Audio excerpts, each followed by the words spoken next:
International trade alliances. Another highly visible change in the international business environment in recent years has been the development of regional trading alliances and international trade agreements, GATT and the WTO. The General Agreement on Tariffs and Trade, GATT, signed by 23 nations in 1947, started as a set of rules to ensure non-discrimination, clear procedures, the negotiation of disputes, and the participation of lesser-developed countries in international trade. 83 GATT sponsored 8 rounds of international trade negotiations aimed at reducing trade restrictions. The 1986 to 1994 Uruguay round, the first to be named for a developing country, involved 125 countries and cut more tariffs than ever before. In addition to lowering tariffs 30% from the previous level, it boldly moved the world closer to global free trade by calling for the establishment of the World Trade Organization, WTO, in 1995.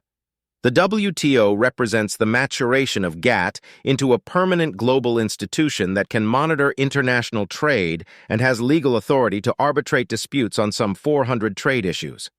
As of March 2013, 159 countries, including China, Vietnam, and Ukraine, were members of the organization. As a permanent membership organization, the WTO is bringing greater trade liberalization in goods, information, technological developments, and services, stronger enforcement of rules and regulations, and greater power to resolve disputes among trading partners. European Union. An alliance begun in 1957 to improve economic and social conditions among its members, the European Economic Community has evolved into the 28-nation European Union, EU. The biggest expansion came in 2004 when the EU welcomed 10 new members from Central and Eastern Europe. The goal of the EU is to create a powerful single market system for Europe's millions of consumers, allowing people, goods, and services to move freely. The increased competition and economies of scale within Europe enable companies to grow large and efficient, becoming more competitive in the United States and other world markets. Another aspect of European unification is the introduction of the euro.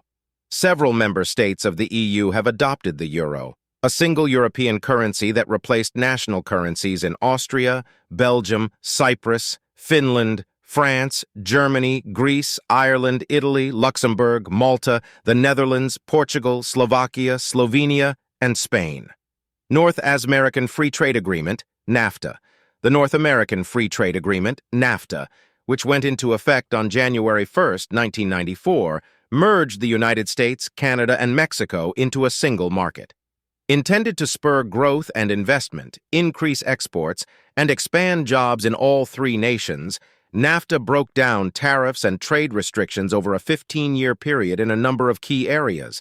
Thus, by 2008, virtually all U.S. industrial exports into Canada and Mexico were duty-free. Over the first decade of NAFTA, U.S. trade with Mexico increased more than 3-fold, while trade with Canada also rose dramatically. 89 significantly, NAFTA spurred the entry of small businesses into the global arena. Jeff Victor, General Manager of Treatment Products Limited, which makes car cleaners and waxes, credits NAFTA for his surging export volume. Prior to the pact, Mexican tariffs as high as 20% made it impossible for the Chicago-based company to expand its presence south of the border. However, opinions over the benefits of NAFTA appear to be as divided as they were when talks began, with some people calling it a spectacular success and others referring to it as a dismal failure. In a 2011 survey of managers, only 53% of North American managers surveyed said they thought reducing trade barriers and increasing free trade was a positive thing, down from 74% in 2003.91. Although NAFTA has not lived up to its grand expectations, experts stress that it increased trade, investment, and income, and continues to enable companies in all 3 countries to compete more effectively with rival Asian and European firms.